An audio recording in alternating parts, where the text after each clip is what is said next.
Le Rhône a une spécificité. Sa préfecture, Lyon, ne fait plus partie du département. Le Nouveau-Rhône compte donc 460 000 Rhodaniens et Rhodaniennes. Ici, près de la moitié des actifs quittent le département pour aller travailler, principalement dans la métropole lyonnaise. Le taux de chômage y était fin 2020 de 7,2%, légèrement en dessous du niveau national. Le président sortant du conseil départemental, Christophe Guillotot, est candidat à sa réélection. En 2015, la droite avait remporté 34 des 36 sièges du département. Les trois invités m'ont rejoint sur ce plateau, qui est nettement moins féminin que le précédent, on ne va pas se mentir. Bonjour à vous, messieurs. Bonsoir. Bonsoir. Bonsoir, oui, parce qu'il commence à être un peu tard. Bonsoir à vous d'abord, monsieur Joassar, Jules Joassar. Vous êtes socialiste, vous avez 45 ans. Vous êtes élu municipal à Cérézin-du-Rhône. Vous enseignez à Sciences Po Lyon. Et vous vous présentez dans le canton de Saint-Symphorien-d'Ozon. Il y a face à vous trois autres binômes. Et les sortants dans ce canton sont Jean-Jacques Brun et Mireille Simian.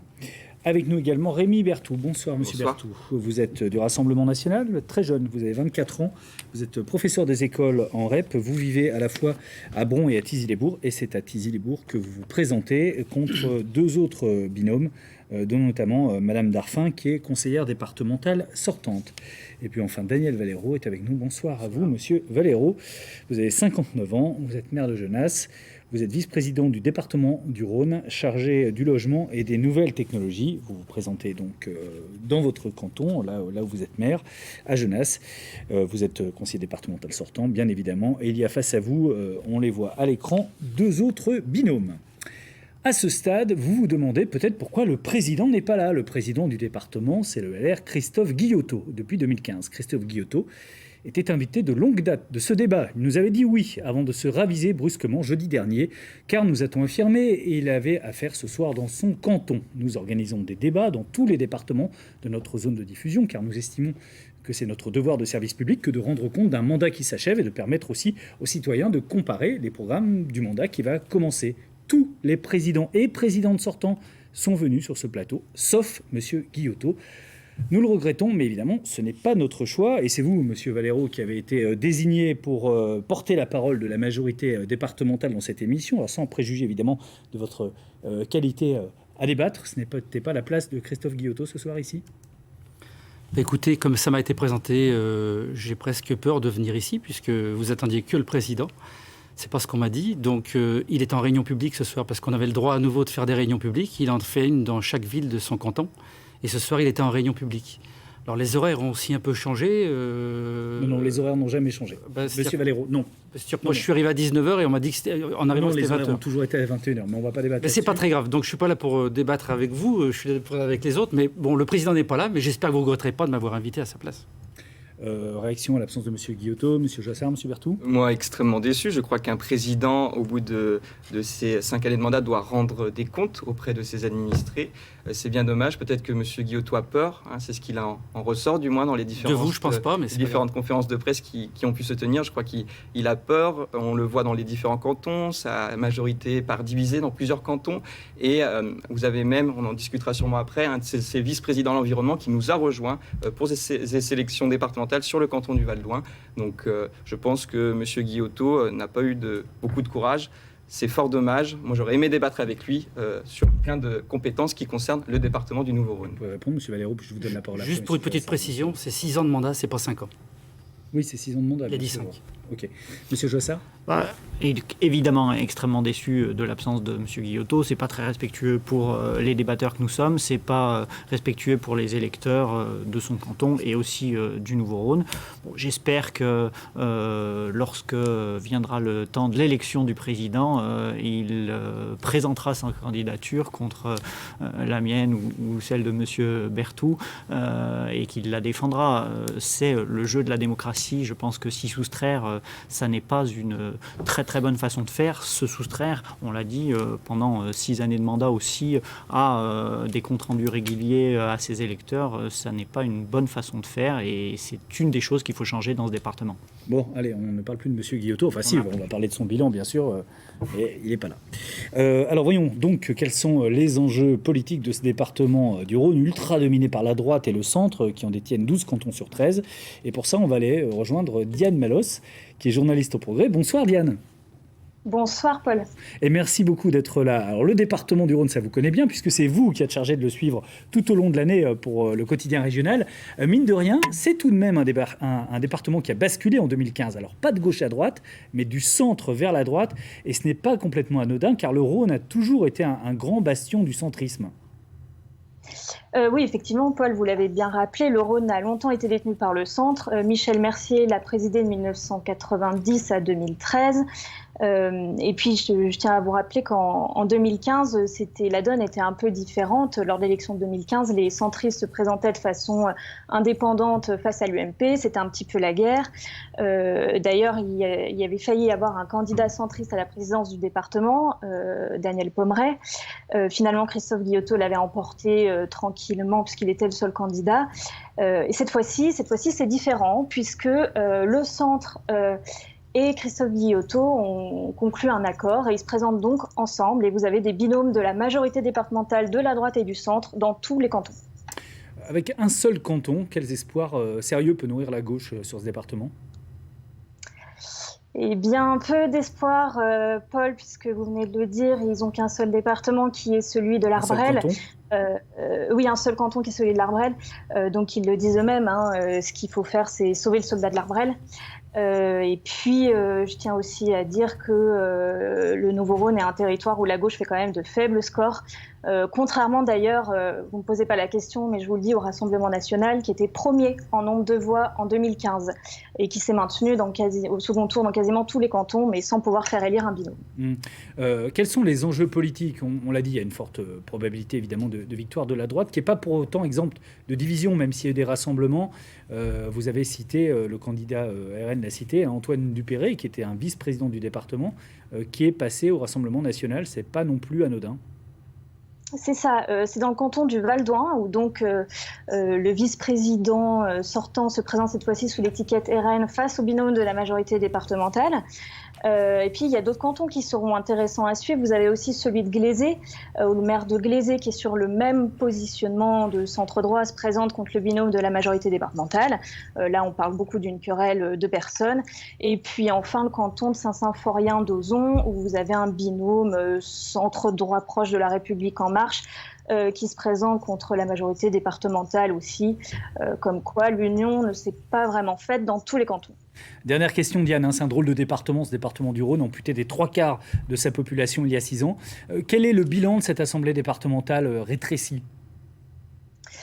Le bilan, vaste question. Christophe Guillotot met beaucoup en avant. Il dit que c'était un mandat de réorganisation territoriale, puisque passer de 54 cantons à 13, ce n'est pas anodin. En plus de cela, vous avez aussi, ça revient beaucoup dans le discours, les finances assainies, le remboursement des emprunts toxiques, etc. Soutien à l'agriculture, soutien aux communes et construction actée pour 2 nouveaux collèges, l'un à Genasse et l'un dans le secteur de Villefranche. Et puis, à l'inverse, du coup, l'opposition va un peu critiquer la majorité départementale en disant c'est bien les économies, mais il n'y a pas eu de politique d'envergure. Merci, grand merci à vous Diane Malos d'avoir été avec nous ce soir et de votre éclairage. On peut vous lire quasiment chaque jour dans les colonnes du Progrès. Merci Diane et bonne soirée. Daniel Valero, à vous la première question. Alors finalement, moi j'ai entendu ce que disait Diane Malos. Il n'y a pas tant d'unité que ça, il y a un rassemblement, mais il y a quand même ce cas très particulier d'Antoine Dupéré, un vice-président qui part au rassemblement, ça fait quand même tâche. L'entente, elle est parfaite. Donc après, c'est la politique, c'est normal, on dit que l'entente n'est pas parfaite. J'ai jamais vu une entente aussi parfaite qu'en ce moment, puisque la majorité départementale part ensemble dans les 13 cantons. Vous parlez d'Antoine Dupéré, qui était vice-président délégué, et pas vice-président tout court. Donc il avait une délégation du président, il n'a pas été élu par l'Assemblée. Le président ne l'a pas repris. Bon, c'est des querelles de personnages, quoi. Donc le Rassemblement national a sauté sur l'occasion. Vous parliez aussi... C'est pas quand même un peu symptomatique de certains élus aujourd'hui, de la droite, des Républicains, non, qui on le vont voit dans tous de les plus en plus partis. vers le Quand ce Rassemblement sont des national. querelles de personnes, ça se voit partout. Les gens on s'attachent à un poste alors qu'on est attaché à rien. C'est les gens qui votent pour nous. Et des fois, on le voit dans les conseils municipaux, hein. On l'a vu en 2020 où les gens n'étaient pas repris par les maires et du coup se sont mis sur une autre liste. Ça se voit partout, à gauche comme à droite. C'est pas un souci. Vous parliez de Glaisé. Oui, c'est une querelle de personnes encore, sinon on ne devrait pas avoir de listes qui se ressemblent. Quant à Lauzon, il en parlera peut-être mieux que moi, mais c'est pas du tout une fracture de la majorité départementale, parce que les deux personnes qui se présentent ne sont pas dans la majorité départementale. Donc c'est une candidature autonome. Voilà. Et des querelles aussi entre le président de l'EPCI avec un autre maire qui n'est pas très content. Voilà. La majorité départementale du groupe républicain, divers droite et apparentés, les centristes, avec M. Pommeret et M. Guillotot, il n'y a jamais eu une entente aussi cordiale et parfaite qu'en ce moment. Rémi Berthoud, évidemment, j'imagine que vous ne pensez pas la même chose, et vous êtes très content d'avoir récupéré M. Dupéré. Content, et j'ai envie de répondre à M. Valero que ce n'est pas une querelle de personnes, je dirais plutôt une querelle de valeurs. En fait, M. Guillotot et vous-même représentez cette droite qui, depuis des années, trahit ses électeurs, trahit ses valeurs. Et pour le coup, M. Dupéré, il est le symbole de tous ces élus, tous ces militants sympathisants de droite qui nous rejoignent, puisqu'aujourd'hui, nous sommes un gros pôle du rassemblement sur des valeurs très fortes. Donc, M. Dupéré nous rejoint, et ça montre aussi aujourd'hui et demain la crédibilité que nous avons à gérer des collectivités. Nous le faisons avec nos mairies, et demain, nous le ferons avec le département du Nouveau-Rhône. Diane le rappelait, et on en parlait également dans le débat de la Drôme. Certes, vous êtes très souvent au deuxième tour, mais vous n'êtes jamais vainqueur. Mais ce qui a changé depuis 2015, c'est que le Front National a muté en Rassemblement National. C'est qu'aujourd'hui, nous sommes devenus un parti crédible, un parti qui sait gérer des collectivités. Et qui n'a pas pour autant gagné beaucoup de législatives non plus, ni d'élections majeures. Non, mais je veux dire, depuis 2015-2017, les temps ont changé. Je crois que le fameux pseudo-front républicain qui était mis en avant à chaque élection, puisqu'en 2015, nous étions présents dans 12 des 13 cantons au second tour. Ce front républicain, il est mort, puisque aujourd'hui, vous avez ce grand pôle de rassemblement que représente le Rassemblement national, et qui est vraiment une offre politique aujourd'hui indiscutable, et qui demain promet de faire de belles choses, que ce soit au niveau national, mais aussi dans notre beau département du Nouveau-Rhône. Jules Joassard, rapidement, que vous inspire cette rapidement, discussion. une discussion entre la droite et l'extrême droite, je ne vais pas forcément la commenter, mais dire que contrairement à ce que Mme Malos a dit, la gauche, rassemblée avec les écologistes, a de réelles chances dans un certain nombre de cantons de ce département. Si elle avait été... Contrairement à 2015 ? Bien sûr, en 2015, dans un certain nombre de départements, il y avait des candidats socialistes, écologistes, communistes, qui ne partaient pas ensemble. Et évidemment, ils avaient fait des scores qui, cumulés, leur auraient permis de se qualifier au deuxième tour et de pouvoir l'emporter. Et nous avons de réelles chances aujourd'hui de l'emporter, pas seulement dans les cantons. Quoi, la majorité, vous y croyez vraiment, Bien monsieur sûr, Joassard ? bien sûr. Dans 6 ou 7 cantons, il y a déjà 4 cantons où la droite part divisée. L'extrême droite sera présente dans tous les cantons. Et il n'y a pas de raison que ce département soit voué à être gouverné par la droite. Il y a une autre gouvernance qui est proposée aux électeurs, et le dimanche prochain, ils ont la possibilité de faire un choix, celui de la gauche et de l'écologie, pour un département plus solidaire, plus ambitieux, et où on prend une réelle compte de la transition écologique. Juste, j'ai une question à M. Joassard. Est-ce que vous pouvez me définir l'extrême droite ? Parce que moi, je viens aujourd'hui en qualité de représentant du Rassemblement national. Est-ce que vous pouvez me définir l'extrême droite, puisque ça fait à 2 reprises que vous l'utilisez ? Un parti dont de nombreux candidats sont convaincus de racisme, encore aujourd'hui dans la Loire, je crois. Ça me semble être un candidat qu'on peut classer parmi l'extrême droite. Et personne ne me fera une diffamation en la matière. C'est juste une évidence. Vous êtes allé faire votre inscription à la préfecture. Vous avez vu que dans les différentes lignes, il y avait Rassemblement national et extrême droite. Vous voyez, même la préfecture... C'est pas le genre de ligne que je regarde, je m'excuse. Vous devriez... Le Nouveau-Rhône a donc maigri d'un seul coup, c'était le 1er janvier 2015, en perdant la métropole lyonnaise. Étrangeté administrative, comme la France les affectionne, c'est aussi le seul département dont la préfecture n'est pas sur son territoire, puisqu'il s'agit toujours de Lyon. Et d'ailleurs, le siège du Nouveau-Rhône est également toujours à Lyon. Mais la grande ville du Nouveau-Rhône, maintenant, c'est Villefranche-sur-Saône. 5 ans que métropole et département se sont séparés. À Villefranche, comment se passe la vie solo sans l'envahissante métropole ? Eh bien, pas trop mal apparemment. Béatrice Tardy est allée voir. Je suis en terre rhodanienne et plus précisément dans le Nouveau-Rhône. Nouveau depuis la création en 2015 de la métropole de Lyon qui a détaché plus d'1 million d'habitants de ce département. Aujourd'hui, ce département du Nouveau-Rhône n'a pas de chef-lieu. Derrière moi, Villefranche-sur-Saône n'est qu'une sous-préfecture. Elle est pourtant la ville la plus importante de ce Nouveau-Rhône. Alors ses habitants, vivent-ils aujourd'hui dans la lumière ou sont-ils dans l'ombre de la métropole de Lyon ? Villefranche, sa rue nationale, c'est la rue Nat pour tout le monde. 1,1 km de commerce, beaucoup d'indépendants, comme Valérie Pisque. Elle a longtemps habité Lyon, puis elle a repris la boutique de ses parents et bichonne sa clientèle. Nous, on a la chance d'avoir un centre-ville qui résiste, un maire qui s'occupe beaucoup de son centre-ville. Vous n'êtes pas absorbé par la métropole ?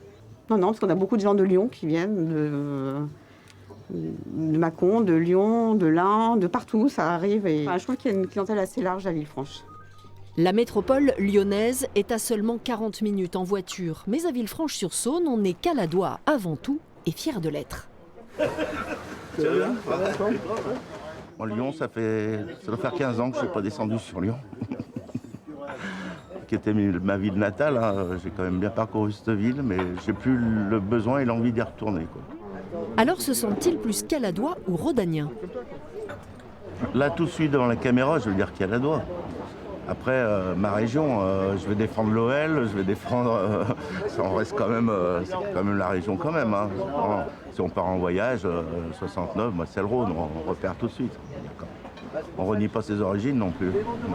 Et quand on leur parle de Nouveau-Rhône... Ça me parle pas. Ça me parle pas. Ce qui parle par contre aux Caladois, c'est la hausse des prix de l'immobilier, plus 20% cette année. 2 500 € du mètre carré en moyenne, c'est 2 fois moins qu'à Lyon.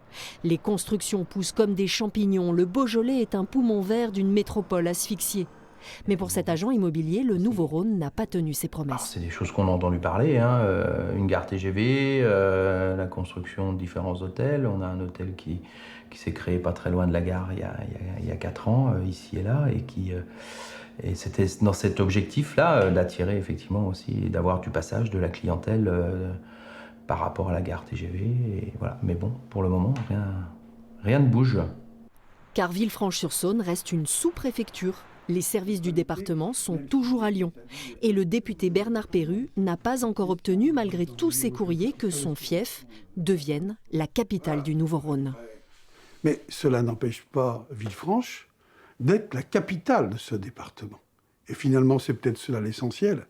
Capitale économique, capitale culturelle, capitale, du Beaujolais, dans cette fidélité, au Sire de Beaujeu, qui ont créé cette ville il y a bien longtemps, par opposition justement à Lyon.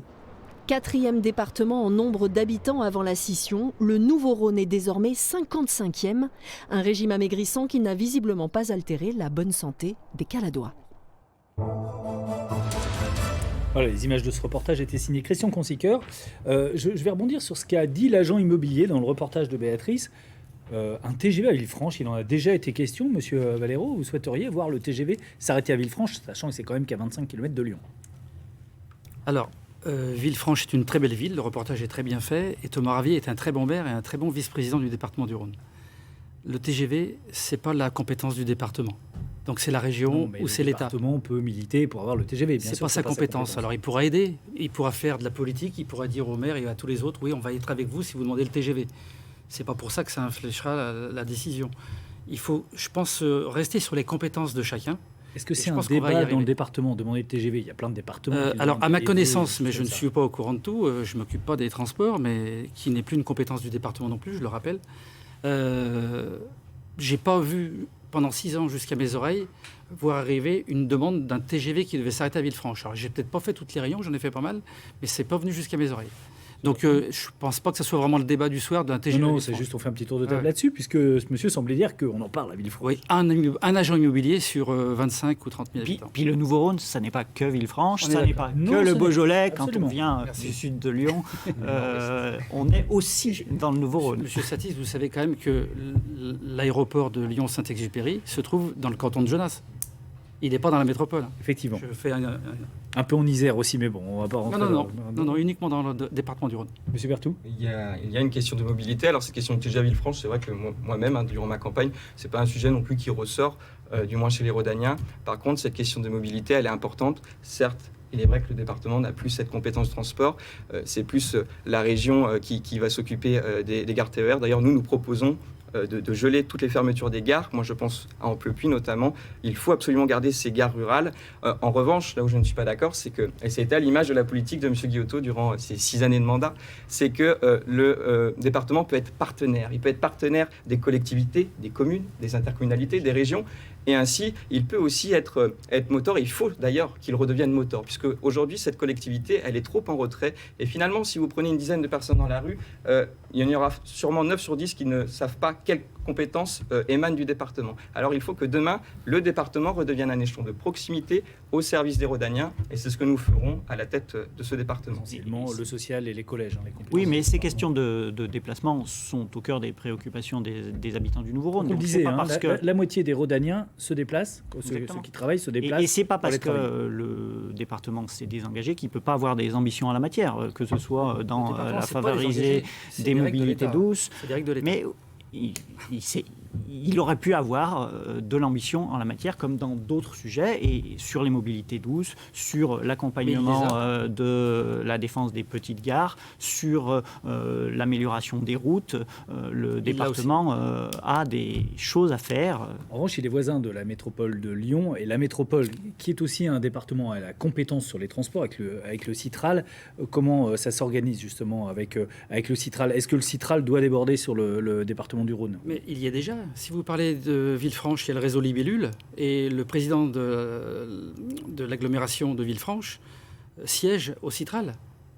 Donc ces réseaux-là existent déjà. Là, on parle du réseau bus, on ne parle pas des trains, puisque les trains, c'est la région. Oui. Donc si on parle des bus, le canton de Villefranche, mais comme les 6 communes de l'Ouest lyonnais avec Brinda, comme la communauté de communes de l'Est lyonnais, font déjà partie du Citral. Et je vous rappelle que le Citral va être l'entité qui va s'occuper de l'ensemble du département du Rhône et de la métropole au 1er janvier 2022. Mais encore une fois, on parle d'une compétence qui n'est pas du département. C'est en 2017 que le département a laissé sa place à la région. Mais il faudra quand même que le département soit représenté dans ce Citral. C'est un acteur de ces mobilités. Le département a demandé, mais je vous rappelle que cette règle de ce nouveau Citral, c'est encore une fois l'État qui l'a mis en place, et le département a été blackboulé. Juste une question qui est peut-être anecdotique, mais est-ce qu'il faudrait que le chef-lieu du Nouveau-Rhône soit Villefranche et non plus Lyon? Ce qui est vrai que c'est une petite incongruité. Rémi Berthoud? Moi, je ne le pense pas, puisque ça pourrait aussi engager des dépenses supplémentaires. Moi, je pense qu'aujourd'hui, ce qu'attendent les Rhodaniens, c'est que le département redevienne un échelon, encore une fois, de proximité. Qu'il agisse, vous l'avez dit, il y a énormément de compétences, qu'il agisse notamment au niveau de ses collèges, au niveau aussi des aides sociales, afin de mieux les répartir. Et aussi, je crois qu'il faut faire attention, parce qu'on parle beaucoup de Villefranche, on parle beaucoup des agglomérations autour de la métropole, mais il ne faut pas oublier aussi toutes ces communes rurales et ces cantons ruraux, dont le mien d'ailleurs, qui sont vraiment très, très, très éloignés de ces grands centres. Thizy, Villefranche, 55 minutes. Thizy, Lyon, 1h15. Alors, pour les Rhodaniens, ça ne changera pas énormément de choses si le siège du département sera transmis à Villefranche. Et puis, on vient de traverser une crise sanitaire majeure. Il faut sortir de cette crise. Elle risque d'être suivie d'une crise sociale, économique. Le département a un rôle majeur à jouer dans ces domaines-là, en termes de proximité, en termes d'accompagnement des plus fragiles, ceux qui sont directement touchés par la crise. Il faut qu'il fasse quelque chose sur le RSA, il faut qu'il fasse quelque chose pour les jeunes, il faut qu'il fasse sur quelques sujets, vous êtes parfois d'accord. Est-ce qu'il faut mettre 100 millions pour faire un siège, ou ces 100 millions, il faut les affecter ailleurs? Daniel Véro, puisqu'on fait un peu le bilan de cette autonomie du département du Rhône par rapport à la métropole et du détachement de la métropole de Lyon, qu'est-ce que ça a changé finalement en 5 ans dans le quotidien des Rhodaniens? Ça a changé grand-chose? Il a fallu s'adapter, puisque le département, et notamment je pense au canton de Thizy ou autre, il a fallu s'adapter parce qu'il y avait des grandes largesses pour tout un tas de cantons départementaux de l'époque, et les gens de Lauzon et du canton de Genasse, anciennement Dessines, s'en rappellent bien. Et donc du coup... De largesse, c'est-à-dire? Pardon? Qu'est-ce que vous voulez des dire largesses en termes de budget. Et il y avait tout un tas de choses qui se faisaient dans un certain territoire et pas dans d'autres. Donc il a fallu réadapter, puisque quand on perd 1 milliard de budget et qu'on se retrouve avec 400 et quelques mille habitants et qu'on a un budget de 500 millions, j'arrondis, on ne fait pas la même chose. Donc il faut réorganiser. Et puis il faut aussi, on ne parle jamais du personnel, mais il faut aussi s'occuper du personnel. Pourquoi le département garde son siège à Lyon? Parce que c'est central et c'est bien plus facile pour certains du département du Sud, du Nord-Ouest de venir à Lyon que d'aller à Villefranche. Et le personnel qui travaille à Lyon, il y a quand même beaucoup de gens qui travaillent sur le centre de Lyon et qui habitent aux alentours, allez leur dire d'aller travailler à Villefranche. C'est compliqué. Donc il a fallu réadapter tous ces services qui ont été explosés en deux. Et il a fallu travailler main dans la main, c'est bizarre à dire, avec la métropole sur certains sujets, pour que cette séparation se passe au mieux. Je m'occupe des usages numériques au département. Sachez que le département du Rhône avait un secteur numérique très au top. Et donc, du coup, ils ont aidé pendant les premiers mois la métropole, qui nous a aidés sur d'autres sujets. C'est ça qui est important. En revanche, sur les emprunts toxiques, Gérard Collomb et Christophe Guillotot ont travaillé main dans la main pour se sortir de cette ignominie d'emprunts toxiques qu'on avait aussi bien la métropole que le département du Rhône.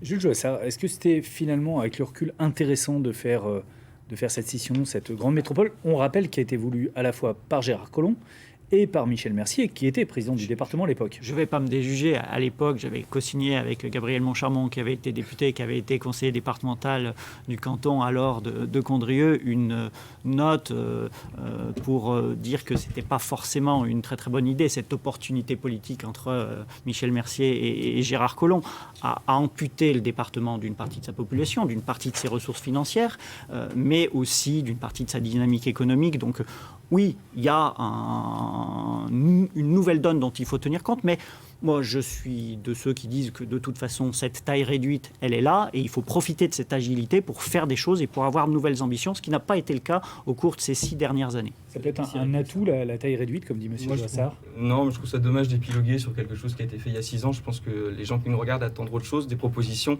et c'est ce que je vais faire. C'est que les métropoles ont été l'épicentre de la crise sanitaire. Demain, la ruralité va sûrement être, et je le crains, l'épicentre de la crise économique et sociale. Et il faut que le département soit au rendez-vous pour justement aider tous ces territoires ruraux.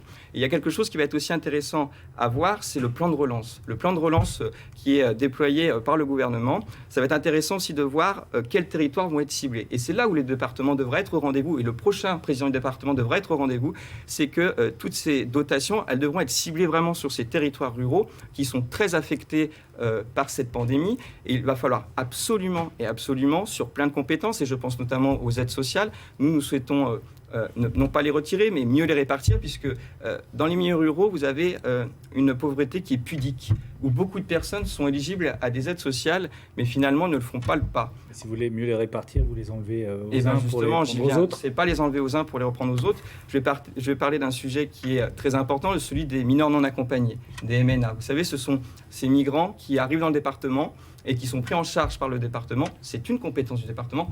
Or, cependant, un rapport du Sénat montre que 70% de ces migrants sont en réalité majeurs. Donc, si vous voulez, il y a une fraude sociale qui s'impose. Juste pour rappeler à ceux qui nous regardent que sur le budget de 2019, c'est 12 millions d'euros qui ont été alloués aux mineurs non accompagnés. Alors nous, qu'est-ce que nous ferons? Nous mettrons en place des tests osseux. Ceux qui seront mineurs seront pris en charge par le département. En revanche, pour les autres, cet argent sera redéployé notamment vers les collèges, puisque les collèges, notamment ruraux, en ont grandement besoin. Vous pouvez répondre, M. Valero, là-dessus? Oui, parce que... Mais en fait, c'est à l'image de M. Guillotot, en fait. M. Guillotot... Non, mais vous ne connaissez pas M. Guillotot. Arrêtez de parler de M. Guillotot, vous ne le connaissez pas, vous ne l'avez jamais vu. Non, je vais vous parler des mineurs isolés, parce que des mineurs non accompagnés, pardon, puisque vous en parlez, vous allez très bien connaître le sujet. Tout à fait. Vous savez combien il y a de mineurs non accompagnés dans le département du Rhône? Alors, on en a plus de 200. Combien? On en a plus de 200. En 2019, on en avait un peu plus de 200 pour 12 millions d'euros, puisque un mineur non accompagné coûte 50 000 euros par an. Mais, vous avez raison. Non, c'est pas tout à fait ça, mais c'est pas grave. Ce que je vais vous... j'ai les chiffres. Je vais finir ma phrase. Allez-y. Les mineurs non accompagnés au département du Rhône, on a fait un très gros boulot, et ça se passe pas comme vous dites. Alors le problème, c'est qu'avec Marine Le Pen, vous parlez toujours de la nation, mais là on parle du département de Genasse, du Rhône, pardon. Et du contribuable rhodanien qui paye énormément. Non, qui ne paye pas énormément parce que c'est l'impôt le moins cher de la région Auvergne-Rhône-Alpes et qui n'a pas augmenté pendant 6 ans. Arrêtez de dire n'importe quoi. Je reviens sur les mineurs non accompagnés. Pour le département du Rhône, et pas pour la métropole, pour le département du Rhône, parce que ce sont bien deux choses différentes, les jeunes sont accueillis à Chaponneau. À Chaponneau, il y a un premier test. Et on regarde si les dossiers sont bons, si les jeunes ont bien moins de 18 ans et compagnie. Une fois qu'ils sont vus à Chaponneau, C'est comme ça, mais vous devez mieux savoir que moi, à 24 ans, vous savez tout. Donc après, ils partent à la préfecture. Franchement, ça, c'est Non, mais pas Messieurs, la hauteur. Après, ils partent à la préfecture. Terminé, puis on va passer à la thématique Après, ils suivante. partent à la préfecture, qui regarde à nouveau le dossier pour voir si, effectivement, il a moins de 18 ans. Pas de plus... Et une fois que la préfecture a validé le dossier, là, le département du Rhône enregistre le mineur non accompagné. Mineur non accompagné qui, je vous le rappelle, au département du Rhône, ne va pas dans des hôtels ou autres, ils ne vont que dans des maisons avec des animateurs. Ce qui ne se passe pas ailleurs. C'est faux. Bon, je voudrais... Pardon, excusez-moi, mais l'heure tourne et on ne va pas faire tout ce débat sur l'immigration, même si c'est un thème que vous souhaiteriez aborder. Monsieur Berthoud, qui n'est pas non plus forcément 100% une compétence départementale. On a décidé de parler de budget, puisque vous l'évoquiez aussi avec le plan de relance. La Canol, qui est une association qui étudie à la loupe les comptes des collectivités publiques, attribue un satisfecit au département. Il dit ceci: la nouvelle équipe a géré ce département avec des moyens beaucoup plus limités que précédemment, en mettant fin aux subventions clientélistes et non contrôlées. De l'ordre a été mis dans la gestion. Les dépenses de fonctionnement ont fortement diminué, de même que les frais de personnel. Les subventions ont baissé de 25%. La question est pour vous, Monsieur Joassard. Est-ce que finalement, vous êtes d'accord avec ce genre de politique qui fait baisser les subventions de 25% et les frais de personnel? Je vais reprendre les propos de Sheila McCarron, qui est sortante et qui a commenté lors du débat d'orientation budgétaire ces 6 années de mandat, en disant qu'à un moment, il n'y a plus ni gras ni viande, et quand même l'os est rangé, on attaque l'essence même de l'action du département, l'essence même de ses services publics locaux, l'essence même des services qui sont attendus par la population. Donc il y a un moment où il faut retrouver un peu d'ambition dans la gestion de ce département, et c'est ce que le programme que nous Et alors pour vous présentons. justement, comment on retrouve de l'ambition? Est-ce que c'est par l'augmentation des impôts, des taxes foncières qui sont payées par les contribuables, ou bien c'est par l'endettement? Le département du Rhône a une fiscalité qui est dynamique parce que sa population est dynamique. On en parlait de ces gens qui vont s'installer parce qu'ils sont attirés par les prix de l'immobilier. Donc il y a des frais de mutation, il y a une dotation, il y a des dépenses qui sont fléchées et que l'État compense. Donc je pense qu'il y a la possibilité d'avoir une ambition nouvelle pour la gestion de ce département. Oui, c'est possible. Monsieur Valero, je reprends un mot de ce rapport de la Canol qui parle de subventions clientélistes lors de la précédente majorité, mais qui est quand même la majorité dont vous êtes issus, qui sont aujourd'hui vos alliés. C'était quoi ces subventions clientélistes? Alors, vous citiez un peu le cas de Tizi tout à l'heure. D'une part, moi je suis arrivé en 2015, mais je ne me défile pas. Christophe Guillotot était là avant 2015 et il a souvent pris la parole pour dire que justement il n'était pas d'accord avec la présidence de Michel Mercier. Donc il était même dans un petit bureau à l'écart. Donc sincèrement, je crois qu'on ne peut pas lui reprocher quoi que ce soit là-dessus. En termes de subventions, c'est pas qu'elles baissent, puisque je vous rappelle juste que les subventions continuent. D'ailleurs, c'est ce qu'a dit le président Guillotot à Sheila McCarron. Sort le chiffre de la Canol. Alors, pourquoi la Canol a trouvé une subvention des baisses de 25%? Il compare 2015 à 2019. Donc 2015, c'était pas notre budget, et 2019. Donc est-ce qu'il faut peut-être regarder les chiffres? Si on s'arrête que sur la baisse des subventions de 25% de la Canol, alors que tous les autres chiffres sont bons, moi je veux bien qu'on en parle des baisses des subventions, mais si vous regardez avec tous les maires de chaque ville du département, chaque village, le partenariat territorial, le nouveau pacte Rhône qu'on a mis en place pour 3 ans, le partenariat territorial et chaque conseiller territorial, qu'il soit de la majorité ou pas, qui avait droit à un budget subvention annuel pour le monde associatif de son canton, à sa main, je pense qu'on n'a pas à rougir de tout ce qu'on a fait pendant 6 ans. Monsieur Berthoud, est-ce que ce budget qui est serré, est-ce que c'est aussi, ça pose un problème en termes de manque d'investissement, par exemple? Il est serré. En fait, je pense que ça dépasse le département du Nouveau-Rhône. C'est qu'aujourd'hui, on demande au département une charge sociale énorme. Et à côté de ça, l'État se désengage. Donc, le département se retrouve asphyxié par ces charges sociales. Donc c'est vrai qu'il est... Nous, dans une logique aussi, vous savez qu'il y a une élection régionale, dans un an, une élection présidentielle, nous pensons que ces charges sociales doivent redevenir une compétence de l'État pour que les départements puissent avoir une bouffée d'oxygène, notamment pour investir dans les collèges, pour investir dans la voirie. Il y a tellement de compétences, le département est freiné. Il y a des dotations. La dotation du RSA sera enlevée si le département n'a plus le RSA. Non, mais elle baisse, mais le département, il est asphyxié justement par cette charge sociale. Puisqu'aujourd'hui, ces charges sociales, c'est plus de la moitié du budget de fonctionnement. C'est la raison d'être du département, cette action de proximité, cette action sociale à tous les âges de la vie. Il faut protéger les gens, les enfants, la protection infantile, les personnes âgées, les personnes handicapées, les jeunes collégiens, les personnes en insertion. Donc c'est la raison d'être du département, cette action sociale. Donc, c'est en cela que les propositions qu'on fait vont dans ce sens, en disant il faut avoir une ambition justement compétent pour mieux gérer et avoir une dynamique. Monsieur Joassar, est-ce que vous souhaitez plus d'investissement dans le département ? Bien sûr. Qu'est-ce que vous appelez investissement ? De budget, fonctionnement, investissement. Oui, Est-ce que vous souhaitez augmenter l'investissement ? Je pose la question. Augmenter l'investissement. Pendant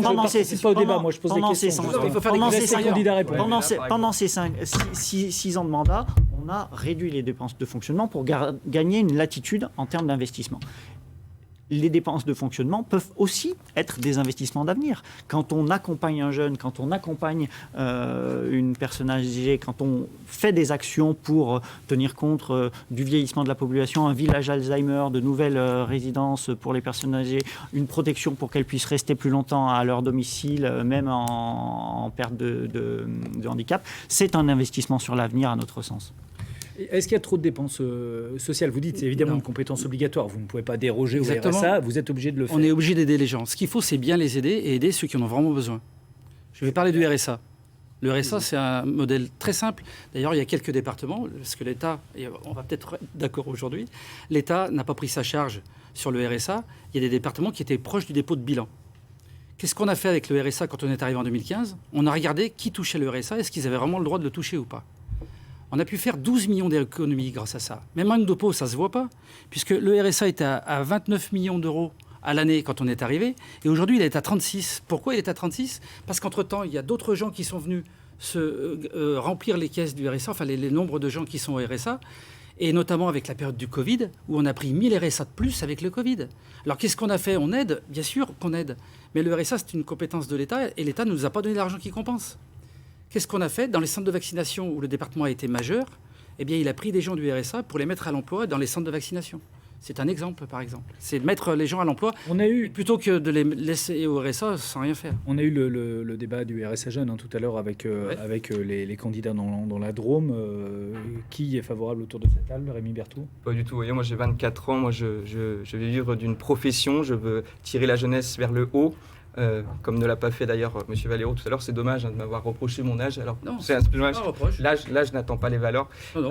Moi, ce que je dis, c'est que la jeunesse, aujourd'hui, il faut l'aider à trouver un emploi. Il ne faut pas qu'elle puisse vivre, il ne faut pas l'orienter seulement vers une existence via une allocation. Il faut absolument que la jeunesse puisse être aidée dans ce domaine-là, et notamment sur le terme de l'emploi, et notamment faisant en sorte, et c'est bien dommage, puisque ça fait 6 ans que M. Guillotot est à la tête du département, il faut que cet échelon redevienne un échelon de proximité au service des Rodaniens. Et bien malheureusement, je pense que M. Guillotot a été trop souvent dans les bureaux de la préfecture et pas assez souvent dans les cantons. Il l'est ce soir, c'est dommage.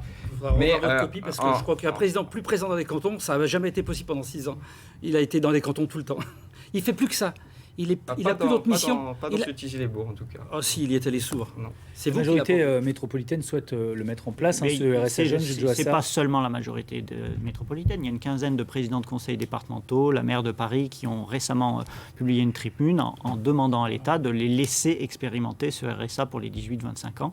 Dans la période qu'on a vécue avec la crise sanitaire, il y a des jeunes qui faisaient la queue pour manger. Je pense que cette donnée doit être prise en compte et qu'il faut faire quelque chose pour cette jeunesse qui a été sacrifiée dans la période du Covid. Monsieur Valero, est-ce que vous souhaitez, comme dans le département de l'Ain, qu'il y ait plus de contrôles sur le RSA, des contrôles de fraude notamment ? C'est comme ça qu'on a gagné 12 millions d'euros. On le fait déjà. Moi, je suis contre, on va être d'accord encore, mais je suis contre le RSA jeune. Aujourd'hui, l'État, même si c'est un État qui n'est pas forcément de mon côté, a mis tout un tas de choses en place sur l'accompagnement, la formation, l'alternance et autres.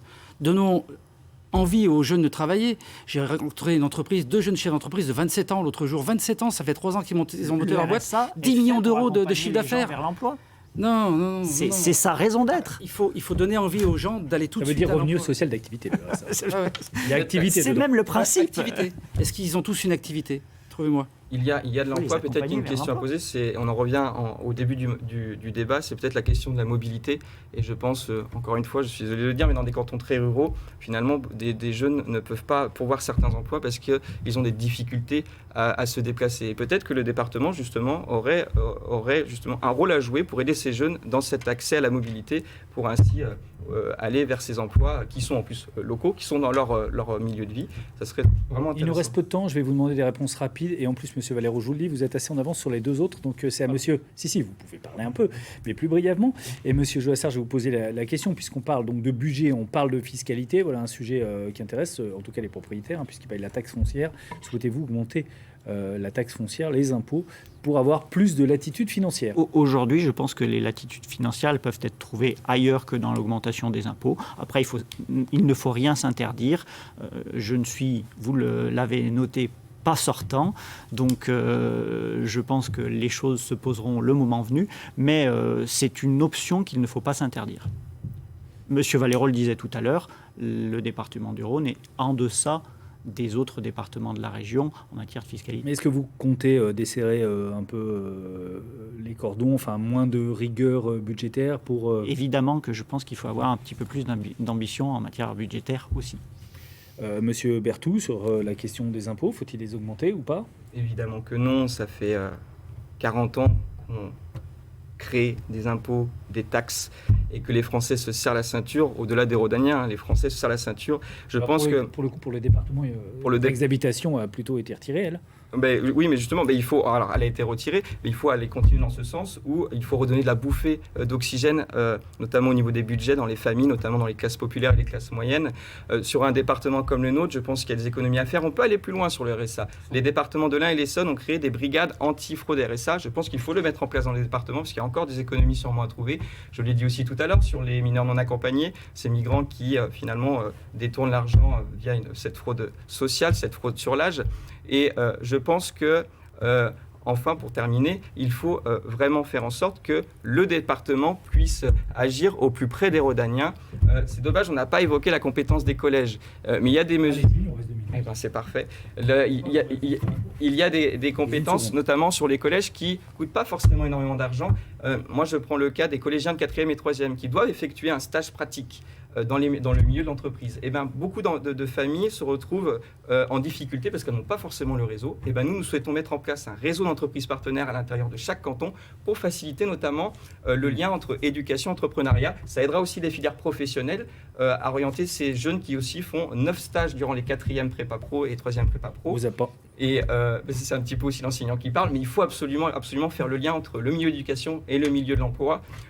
Le département ne l'a pas fait durant ces 6 ans, tout à l'image de la politique de M. Guillotot. On est vraiment presque au terme du débat, mais on n'a pas entendu M. Valero, qui est dans la majorité départementale, sur ce qu'il souhaite faire en matière fiscale. Deux choses très rapidement, parce que j'ai trop parlé. On est dépendant de la nouvelle règle mise en place par l'État. Personne n'en a parlé ici, mais moi j'en parle, puisque vous savez que la fiscalité change, et on va avoir une fiscalité qui va dépendre de la TVA et compagnie. Donc il faudra faire aussi attention, est-ce que l'État tienne bien ses engagements? Et deuxième chose, on l'a mis dans notre promesse de campagne, tous les candidats, on n'augmentera pas les impôts, on continue à faire comme on a fait pendant 6 ans. On arrive au terme de ce débat et comme pour vos voisins de la Drôme, on va vous donner à chacun 45 secondes pour conclure. L'ordre de passage a été tiré au sort tout à l'heure. Et Monsieur Joassard, c'est vous qui commencez. C'est à vous. Merci, pour 45 Monsieur secondes. Satis. Mesdames, Messieurs, dans 6 jours maintenant, vous aurez un choix crucial à faire pour l'avenir de notre département. Dans les 13 cantons, il faudra voter. Et il y a un seul bulletin qui vous permet de voter pour des politiques départementales plus solidaires, plus ambitieuses et plus respectueuses de la nécessaire transition écologique. C'est le choix de la gauche et des écologistes rassemblés. Alors dans les cantons denses de Belleville, de Brignais, de Glazé, de Genasse, de Saint-Symphorien-d'Ozon, de Mornan, de Thizy-les-Bourgs ou de Tarare, de Vaugneray, du Val-d'Oing ou de Villefranche, votez pour les candidats. C'est le moment de changer le département du Rhône. Merci à vous, Monsieur Joassard. Je rappelle que vous êtes candidat, quant à vous, dans le canton de Saint-Symphorien-d'Ozon et que dans ce canton de Saint-Symphorien-d'Ozon, vous avez face à vous 3 autres binômes. La parole est à vous, Monsieur Berthoud, pour 45 secondes. On vous écoute. Chers habitants du Nouveau-Rhône, voilà 6 ans que la collectivité a été gérée par M. Guillotot. 30 ans depuis la droite et le centre. Vous l'avez vu, durant ces 6 années, le département a été le grand absent de votre quotidien. Nous pensons que demain, ce département peut redevenir un échelon de proximité, un échelon au service de vos besoins. Pour cela, vous pouvez nous faire confiance. Depuis 2014, nous gérons des collectivités municipales. Demain, nous serons aussi gérer une collectivité de la taille d'un département. Nous l'avons montré, nous avons démontré que nous étions crédibles sur ce terrain-là. Je vous appelle à faire le choix du changement, à oser le changement, à voter pour des candidats de la proximité, de la ruralité. Bref, le 20 juin prochain, votez Rassemblement national. Merci à vous, Monsieur Berthoud. Et vous êtes quant à vous candidat sur le canton de Thizy-les-Bourgs. À Thizy-les-Bourgs, il y a, outre le vôtre, 2 autres binômes qui se présentent. Un binôme d'hiver droite et un binôme socialiste. Le mot de la fin, c'est pour vous, Monsieur Valero. On vous écoute pour 45 secondes. Oui, écoutez, nous, ça va être très simple. Toutes les promesses ont été tenues. Pas d'augmentation de la fiscalité à nouveau. L'ensemble des candidats sont très implantés sur leur territoire, dans leur canton. Ils ont tous de l'expérience. C'est très important pour le lien que l'on doit avoir avec nos habitants, bien sûr, avec les communes qui sont des partenaires privilégiés. Et puis, nous, ce sont de vrais candidats qui se présentent et ce n'est pas un chef de parti qui est sur toutes les photos et qui va quémander des quêtes nationales. On est bien dans un département et dans un canton et c'est les 13 cantons qui sont importants aujourd'hui. Les cantons ne jouent pas les élections présidentielles, ils jouent bien les élections cantonales. Merci. Merci, qu'on appelle maintenant d'ailleurs les élections départementales. Merci beaucoup à tous les 3 d'avoir participé à ce débat. Monsieur Valero, j'ai oublié de citer votre canton, qui est le canton de Genasse. Et vous êtes 3 sur ce canton de Genasse. Il y a également donc la gauche réunie avec Europe Écologie Les Verts et un binôme du Rassemblement national. Merci beaucoup à tous les 3 d'avoir participé à ce débat. On est maintenant à 5 jours du premier tour car nous avons dépassé minuit. La campagne se poursuit sur France 3. Prochain et dernier débat, ce sera mercredi à 22h45, les élections départementales dans la Loire avec Claire Exbraya. Entre deux, l'émission d'interview de la rédaction est consacrée aux têtes de liste des élections régionales. Demain, notamment à 11h50, Olivier Michel recevra Najat Vallaud-Belkacem. Et puis, pour ne rien rater de cette riche actualité politique, moi je vous donne rendez-vous chaque soir dans le 19-20 pour le journal des élections. Merci de votre attention jusqu'au bout et d'avoir veillé avec nous. Passez tous une excellente nuit.